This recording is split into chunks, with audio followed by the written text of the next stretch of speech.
There's big news. There's an official Arduino library for the CheerLights project. I'm going to show you how to install it and get up and running quickly. All right, find your Arduino IDE and your library manager. From here, search for CheerLights.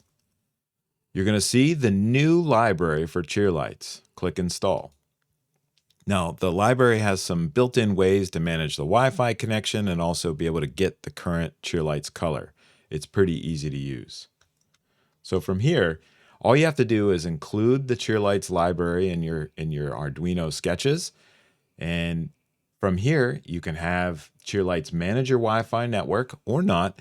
And all you have to do is pass in get current color. This will bring in the latest CheerLights color into your Arduino sketch, and you can use it from here any way you can imagine. Join the other thousands of people that have built CheerLights display all around the world and synchronize with the CheerLights project. Let me know if you use the new library, and I look forward to seeing all the cool projects this holiday season. Thanks.